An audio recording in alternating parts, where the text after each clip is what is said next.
يا أيها الذين آمنوا اتقوا الله حق تقاته ولا تموتن إلا وأنتم مسلمون আল্লাহ রাব্বুল আলামিন বলছেন, হে ঈমানদারগণ, তোমরা আল্লাহকে ভয় করো, ভয় করার মতো ভয় করো, যাতে করে তোমরা প্রকৃত মুসলমান হও। প্রকৃত মুসলমান না হইয়া কবরে আইসো না। প্রকৃত মুসলমান হও, তারপর কবরে আইসো। তাহলে প্রকৃত মুসলমান হওয়ার দরকার আছে না নাই? তাহলে প্রকৃত মুসলমান হতে গেলে আল্লাহ রাব্বুল আলামিনের ভয় অন্তরে থাকা লাগবে। আল্লাহ রাব্বুল আলামিনের ভয়, এই ভয়টা অন্তরে রাখা লাগবে। আপনি এমন ভয় রাখতেছেন যে অন্তরের উপর দিয়ে বলতেছেন যে নামাজ পড়ব, নামাজ পড়ব। এক ভাই মনে করেন, এক ভাই আপনাকে নামাজের জন্য আহ্বান করতেছে, অথচ নামাজের জন্য মুয়াজ্জিন আহ্বান করে কি করে না? 5 ওয়াক্ত নামাজের জন্য মুয়াজ্জিন সাহেব আযান দিয়া হাঁকাইতেছেন, আহ্বান করতেছেন, এসো নামাজের জন্য এসো, নামাজের জন্য এসো, হাইয়া আলাস সালাহ, নামাজের জন্য এসো, হাইয়া আলাল ফালাহ, কল্যাণের জন্য আসো। নামাজ আর কল্যাণ দুটো প্রয়োজন আছে না নাই? এই দুটো প্রয়োজনের জন্য তোমরা আল্লাহ রাব্বুল আলামিনের ঘরে আসো। আর আপনি আমি কেউ যদি বলে, ভাই চলেন নামাজের সময় হয়ে গেছে, ভাইটি বলে কালকে যাব, অনেক ভাই বলে ইনশাআল্লাহ আগামীকালকে যাব, কিন্তু যায় না। এই জন্য প্রিয় ভাইয়েরা আমার, নামাজটা জামায়াতের সহিত আদায় করার দরকার আছে না নাই? মুখে মুখে বলে নামাজ পড়ব, নামাজ পড়ব, মুখে মুখে বলে আল্লাহর বান্দা, কিন্তু আল্লাহর কাজ করে না, আছে না নাই? মুখে মুখে দাবি করে আল্লাহর বান্দা, মুখে মুখে দাবি করে বিশ্ব নবীর উম্মত, কিন্তু বিশ্ব নবীর যে কোয়ালিটি তার ভিতরে দেখতে গেলে পাওয়া যায় না। আল্লাহ রাব্বুল আলামিনের বান্দা, প্রিয় বান্দা হতে গেলে আল্লাহ রাব্বুল আলামিনকে ভয় করতে হবে এবং প্রকৃত মুসলমান হতে হবে। আমরা নামধারী মুসলমান, কিন্তু কাজে নাই, ঠিক কিনা বল? এই জন্য আল্লাহ রাব্বুল আলামিন বলেছেন, হে ঈমানদারগণ, তোমরা আল্লাহকে ভয় করো, ভয় করার মতো ভয় করো, এমন ভাবে ভয় করো, ভয় করার মতো ভয় করতে বলছেন। ভয় করার মতো ভয় করো, যাতে করে তোমরা প্রকৃত মুসলমান হতে পারো। আমরা আজ মুসলমান নিজেকে দাবি করি, কিন্তু মুসলমান দাবি করলে হবে না, কিন্তু মুসলমানের কোয়ালিটি আপনার ভিতরে থাকা লাগবে। আল্লাহকে ভয় করতে হবে, নামাজ 5 ওয়াক্ত জামাতের সাথে আদায় করা লাগবে। সেই নামাজগুলো আদায় করে না, তারা এরকম ফায়সা কাজে ব্যস্ত। এখন যদি তাকে বলা হয়, উদাহরণ দিই, এখন যদি আপনাকে বলা হয়, মালিক যদি আপনাকে বলে যে অমুক আমার জায়গায়, আমার বাড়িতে অমুক কাজ রয়েছে, এই কাজ করলে তুমি সারাদিনের যে কাজ করবে, এই কাজ করার পরে আমি তোমাকে কিছু হাদিয়া দিব, মানে দিন মজুরিটা দিব। এরকম মজুরি নেওয়ার জন্য তিনি এরকম সকাল থেকে বিকাল 5টা পর্যন্ত যে পরিশ্রম করলো, এই পরিশ্রম করার দ্বারা সেদিন মজুরি পেল। পরিশ্রম যদি না করতো সেক্ষেত্রে কি কেউ মাংনা দিত? মাংনা কেউ দিত? মাংনা দিত না। সে পরিশ্রম করতো, তারপরে তাক দিত। এই জন্য প্রিয় ভাইরা আমার, আল্লাহ রাব্বুল আলামিন দুনিয়ার জমিনে পাঠাইছেন, ওয়ামা খালাকাতুল জিন্না ওয়াল ইনসা إلا ليعبدون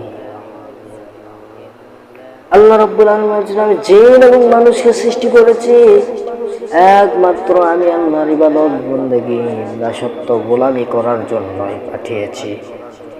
আর দাসত্ব গোলামি করা তো দূর থাক, তারা এরকম আয়েশা কাজে ব্যস্ত, দুনিয়া নিয়ে ব্যস্ত। আজ আমার মসজিদে আসর নামাজ পড়াইছি, পড়ানোর পরে আমি প্রাইভেট পড়াইতে গিয়েছি এক বাচ্চাটারে, প্রাইভেট পড়ায় রেখে মসজিদে যখন ফিরলাম রওনা দিছি, মসজিদে আসার পরে দেখতেছে একটা মুসল্লি মসজিদে বসে জিকির করতেছে।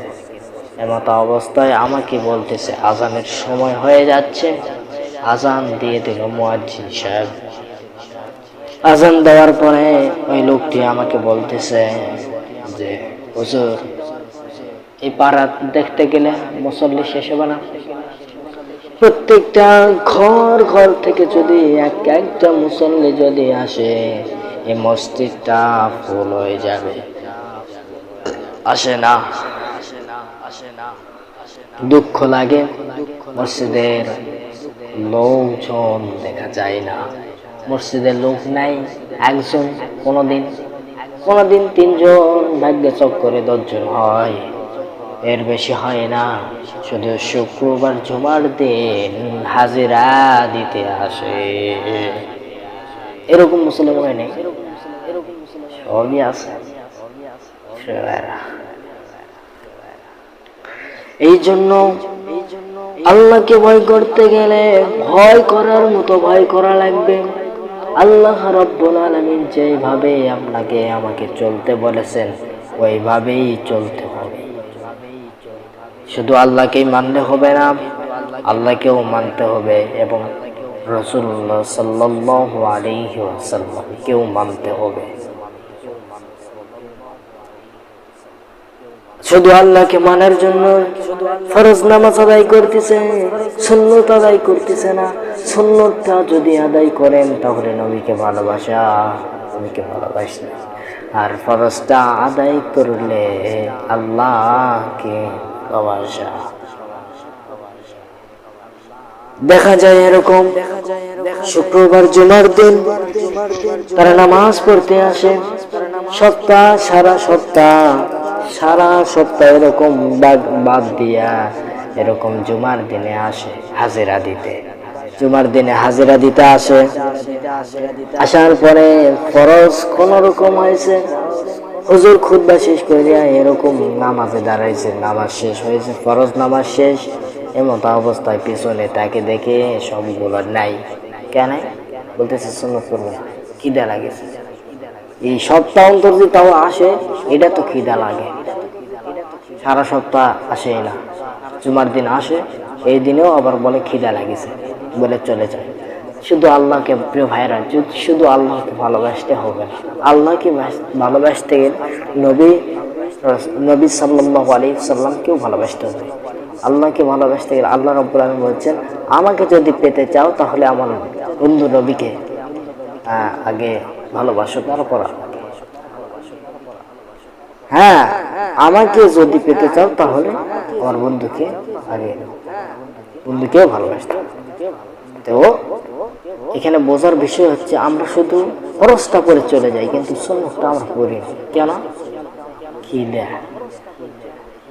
আছে না নাই? হুজুর খিদা লাগেছে। হুজুর যেই দিন এই বয়ানটা করছে মসজিদে, সেই দিন শুধু কেউ যায়নি, সবাই নামাজ পড়ছে। তো হুজুর এখন এই বয়ানের মধ্যে এইভাবে বলছে যে ভাই, আমার বয়ান করা এবং আমার ভয়ে এই নামাজটা পড়লেন আপনি, সেই নামাজটা হলো না। তো আল্লাহর ভয় অন্তরে থাকা লাগবে, কিরে ঠিক কিনা কোন? এই জন্য আল্লাহ রাব্বুল আলামিন বলছেন, ইয়া আইয়ুহাল্লাযীনা আমানুত্তাকুল্লাহা হাক্কা তুকাতিহি ওয়া লা তামুতুন্না ইল্লা ওয়া আনতুম মুসলিমুন। হে ঈমানদারগণ, তোমরা ভয় করো, আল্লাহকে ভয় করার মতো ভয় করো, যাতে করে তোমরা প্রকৃত মুসলমান হইয়া কবরে আইসো। প্রকৃত মুসলমান না হইয়া আইসো না। প্রকৃত মুসলমান এরকম আল্লাহর ভয় অন্তরে নাই, নামে মুসলমান, কামে নাই। ঠিক কিনা কবি? এইভাবে চললে হবে না।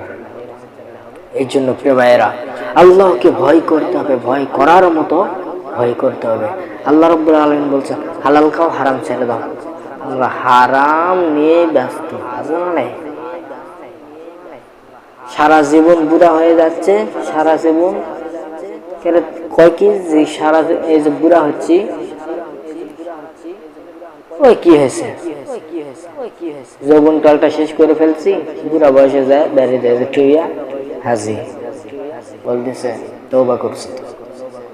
ওয়াও, ওয়ান নাম্বার, মানে নাম্বার ওয়ান মুসল্লি, ঠিক কিনা কোন আছে না? এই জন্য যৌবন কালটা, প্রিয় যুবক ভাইয়েরা, যৌবন কালটা আল্লাহ তাআলার কাছে লাগাতে হবে, যৌবন কালটা নামাজে লাগাইতে হবে, ঠিক কিনা কোন? যৌবন কালটা যখন ফুরিয়ে যাবে, বৃদ্ধকালে এসে এরকম আল্লাহু আকবার, কয়টা ঘড়ি, কয়টা টাইলস, কয়টা লাইট, এটা দেখে ব্যস্ত। আবার কোনো সেন্সই থাকে না, এরকম হাঁটা চলার সময় এরকম মিষ্টি লাগে পড়ে যায়। অতএব নামাজটা পড়তে হবে, যৌবন কালটা লাগাইতে হবে, ঠিক কিনা কোন? যৌবন কাল আজ আছে কাল পাবে না, তখন আফসোস করতে হবে। নামাজ পড়ার জন্য আফসোস করতে হবে। তখন নামাজ অসুস্থ যখন থাকবেন, তখন মনে মনে ইচ্ছা হবে যে একটু ইবাদত যদি করলে হয়, সুস্থতা যদি থাকলে হয় তাহলে ইবাদত করলে হয়। এই সুস্থতা নেয় দেখে, যখন সুস্থতা থাকে তখন আর করে না ইবাদত, আর যখন অসুস্থ হয় তখন ইবাদত করতে মন চায়, ঠিক কিনা? এই জন্য সুস্থ থাকতে আল্লাহর ইবাদতে মশগুল হয়ে যাও, আল্লাহর ইবাদতে লাগায়া পড়ো। অসুস্থ হলে আফসোস করবে, ঠিক কিনা?